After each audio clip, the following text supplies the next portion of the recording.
Here we are on WSGW on a May 23rd, 2024, and it starts today. As we talk on WSGW on Thursday mornings, we talk Saginaw Spirit hockey. And yeah, we can actually talk Saginaw Spirit hockey, but we're also talking Memorial Cup hockey. All presented by Dow, hosted by your Saginaw Spirit, and it has arrived.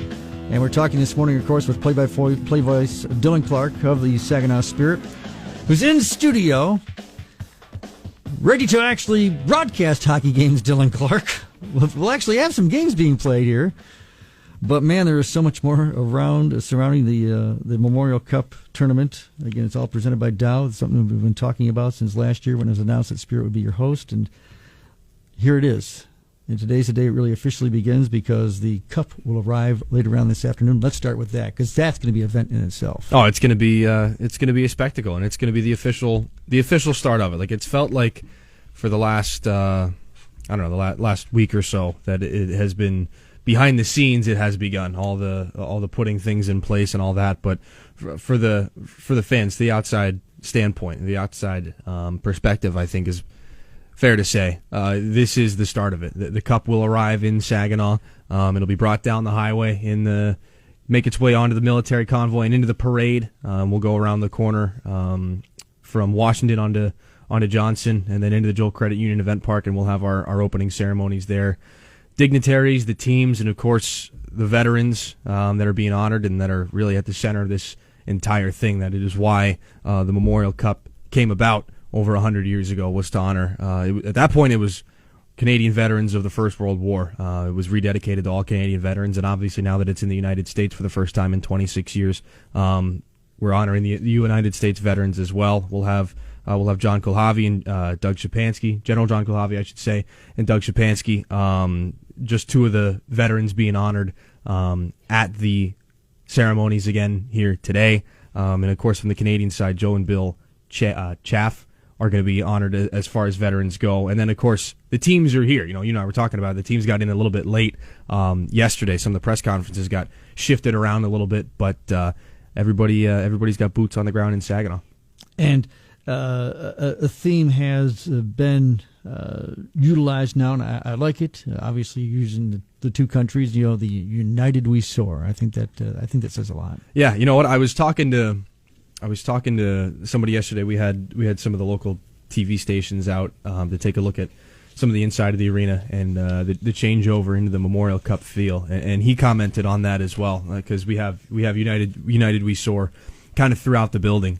And I said, you know what? It's funny how long it takes to get three words right. But that's the point, is to have those three words that mean so much. And it is about that, the unity between the U.S. and Canada and making sure that we honor veterans of both countries. And again, that's at the heart of this entire thing. And the two nations coming together to put on a phenomenal experience for everybody who loves hockey and everything that goes hand in hand with it. I will tell you, and you've heard it, and we'll say it again, the easiest way to find out all the events and the activities. For us, we have put a link up on our morning team page or directly at WSW.com. I know that SaginawSpirit.com has the same thing, and it is an extensive look at everything that you need to know of the daily schedule, of how there will be presentations, there will be opportunities to enjoy music, food, viewing parties. It's extensive. And I'd advise you to check on that box, however you can access it. It also includes the game schedule. We want to make sure we talk about that because it's at the center of the Memorial Cup. It is for the championship of the Canadian Hockey League, and the games start tomorrow, and your host team, Saginaw Spirit, are on the ice taking on Moose Jaw for the first game. So I come to you, Dillon Clark, and say, we've got teams that we have no clue about, aside from the London Knights. What do we know about Moose Jaw? We've got teams we've never seen before, and they'll probably, I can't say it with absolute certainty, but they'll probably never play Moose Jaw or Drummondville ever again. So the Moose Jaw Warriors are the champions of the Western Hockey League. They swept Portland in 4 games, and this is the first time that there have been sweeps in every league final in the history of the Canadian Hockey League. So Moose Jaw swept Portland out west. Drummondville swept Baie-Comeau in the Quebec League. And, of course, the London Knights swept the Oshawa Generals here in the Ontario Hockey League after their series with Saginaw in the Western Conference Final. And, again, I think it's important to note that, the London Knights, they swept 3 out of their 4 series in the postseason. The only team that was able to steal a couple of games against them was Saginaw. So they're going to be looking to do more of the same here in the round robin coming up. But Moose Jaw tomorrow, that's the first game of this entire thing. The Spirit are going to have, it's a tradition that the host team wears a specialty jersey that is auctioned off after the game, and I know those will be unveiled this evening, I should say, during the ceremony, and everybody's going to get a look at that jersey for the first time, and I'm excited to see that on the ice in action. And I'll stop myself there because if I get excited, I'll start talking about it. I don't want to give anything away. But for Moose Jaw, they've got 3 first-round NHL picks. They have some really promising prospects. They've got the Western Hockey League's Defenseman of the Year. They are an incredibly talented hockey team, and it goes without saying because they are the champions of the Western Hockey League. But, I think for the Spirit, it's obviously been a lot of film study on all of these teams, and they've gotten some of their fastest practices in here in the past week and a half, I guess is probably better to say. So the tempo is there, the desire is there, and I think the chip on the shoulder is there for the way that things ended in the conference finals. So I think we're going to see a highly motivated Spirit team come out tomorrow night, and it's Memorial Cup hockey at the Dow Event Center. I got a chance to walk up top to my normal broadcast spot, which will be where TSN is, to broadcast the games. But I was just taking a look over the ice yesterday, and you see the Memorial Cup logo at center ice instead of the Spirit logo, and you see all of the imagery, all the Memorial Cup imagery and graphics going around the building, and just the overall buzz of putting the finishing touches on it, and it takes your breath away. So as soon as we drop the puck on Friday night, I think the nerves go away for everybody, and we just settle in and enjoy probably the best hockey that we're going to be a part of.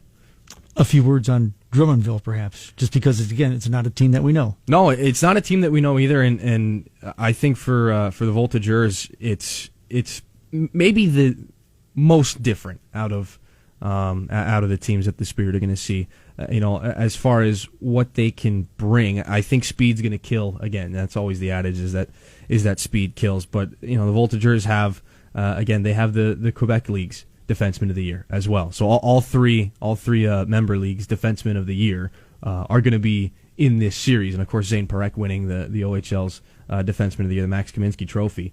So that's an interesting wrinkle of it. I really like the conversation going into this year's NHL draft is just the crop of blue line talent is probably heavier than it's ever been. It's going to be a very defenseman heavy draft, and I think we're going to see a lot of guys on the back end kind of steal the show in Saginaw, whether it's for the Spirit, whether it's for the London Knights or the Voltigeurs or for the Moose Jaw Warriors. I think we're going to see some really impressive defensemen here in this tournament. Speaking of defensemen, quick side note, because since we last talked, how nice it was to see Radwan Denisio sign his entry-level contract. That was fantastic, and that's been the thing kind of for the last handful of weeks, and with everything going on, we took a pause in the Memorial Cup preparations for development camp, getting to see those guys in for the first time, and this was another big event. Obviously, Zane winning Defenseman of the Year, but Rodwin signing with the Anaheim Ducks, that was really fun to see. Simply because the entire team was there. We had Rodwin in the players' lounge, with his Ducks jersey, with his Spirit jersey, with the contract. He was on the phone with his agent and Ducks staff, and just getting to see the entire reaction, the smile on his face. And Rodwin's kind of a more reserved kid for the most part, young man. He's not that much younger than I am, but he couldn't contain his smile on that day when he was getting to sign his NHL contract in front of his teammates, in front of his brothers, and of course, General Manager Dave Drinkle and Head Coach Chris Lazary in the room as well to see that. So, over the moon for him. An exciting next chapter is secured for him. Now, depending on where in the organization he starts next season or in seasons to come, I should say, is to be seen. But he's focused on hockey here in Saginaw for the next 10 days. And we are going to be focused, too, as much as we are excited to talk about the Spirit playing. And, of course, as your Spirit broadcast station will have all the Spirit games, but we have been announcing that we will broadcast, and Dillon Clark, you'll be behind the microphone, every single game of this Memorial Cup. Yeah. Saginaw Spirit or not, we're going to bring them all to you. Yeah. So if anybody has any extra cough drops laying around or honey or tea or whatever, if you can't deliver them to the broadcast booth because security is much tighter for the Memorial Cup, but I'll find a way. No, it's exciting. It's very exciting. It's going to be the best hockey. It's going to be the most hockey that I've ever done, and I'm looking forward to that. We'll obviously have Rosie with me for all the Spirit games, and Jack Snevice, former voice of the Flint Firebirds, is going to join me as my color analyst for the non-Spirit games, and I'm excited to have Jack with us. He's excited to get back into it and get back into the swing of the OHL and the CHL, and he's been keeping tabs and brushing up, and Jack's over the moon to be a part of this as well. So. And I'm excited because, during his time in Flint, I know, people might not love hearing this because of the rivalry with the teams, but Jack and I have become pretty good friends. So being able to do some games with him and have him bring his expertise and knowledge to the table, that's going to be a lot of fun to be a part of. And yeah, it's gonna go by quick. I just know it. I just know that we're gonna be sitting there on June the 3rd, the day after it's all done, and regardless of how it turns out, we're gonna look around and go, oh, that was it. So we're going to try to stop and enjoy as many little moments as possible. And when people are listening to the broadcast, too, I know that WSW's Jonathan Dent will be helping you out with some of the in-studio work that you guys have done so well throughout the season. Could not do it without him. Could not. Let's get it going. Let's do it. Memorial Cup presented by Dow and hosted by your Saginaw Spirit. Again, WSW.com for a link up to the Memorial Cup page, as well as at SaginawSpirit.com. Everything you need to know. And to keep on listening for more of the updates, as we'll be involved, for example, broadcasting the parade today, the faith service on Sunday will be a part of some of the broadcasts of the promotion of some of the musical events that will be taking place over the next week. So it's going to be a lot of fun. Dillon Clark, good luck. Thank you very much. As always, on Thursday mornings, Saginaw Spirit Hockey. And we'll talk again next Thursday, too, as the season continues on WSW into June for Saginaw Spirit Hockey.